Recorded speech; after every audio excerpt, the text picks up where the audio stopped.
Cette fonctionnalité nous permet de sélectionner les valeurs maximales qui nous permettront de travailler en pourcentage d'activité. Il existe deux options. Premièrement, si nous avons déjà effectué des tests de contraction maximale pour ce patient et ses muscles et que sur la plateforme web, nous avons marqué ces tests comme valeur de référence, nous pouvons utiliser cette valeur comme valeur maximale directement, dès le premier test, sans qu'il soit nécessaire d'effectuer un test de force maximale au cours de cette session. Ensuite, nous sélectionnons les muscles que nous allons mesurer et le test, et dans le coin inférieur gauche apparaîtra la sélection MVC. Après avoir cliqué, sera marqué automatiquement et par défaut la valeur de référence indiquée antérieurement sur la plateforme web. Après cela, nous pouvons effectuer le test en pourcentage. Deuxièmement, si nous avons fait aucune référence maximale sur la plateforme ou si nous voulons en faire une autre dans la session en cours, nous pouvons marquer n'importe laquelle de celles générées dans la session comme valeur maximale.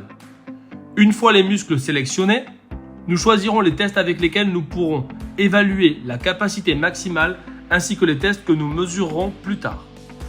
Dans ce cas, nous allons choisir une dorsiflexion isométrique et une flexion plantaire isométrique pour mesurer l'activité du tibial antérieur droit et du solaire droit. Nous plaçons les électrodes et effectuons les tests. Dans ce cas, nous ferons 2 isométries de 5 secondes par muscle. Dans chaque test, nous ferons le test de dorsiflexion pour tester le tibial. Après avoir terminé le test, nous pouvons indiquer dans les observations toutes données pertinentes concernant le test. Après avoir accepté les observations et avant de sauvegarder le test, nous observons qu'un bouton de sélection MVC apparaît dans le coin inférieur gauche. On vérifiera simplement que les valeurs sont celles indiquées. Dans ce cas-là, la valeur de référence est celle du test numéro 1. Le prochain test, dans ce cas, sera la flexion plantaire pour évaluer l'activité maximale du solaire droit. Nous commencerons le test et de la même manière, après l'avoir terminé, le bouton de sélection MVC apparaîtra dans le coin inférieur gauche. Nous cliquons et dans le cas du solaire droit, nous cliquerons à nouveau sur le numéro du test sélectionné pour le changer en test numéro 2, qui est celui dans lequel nous avons effectué la flexion plantaire.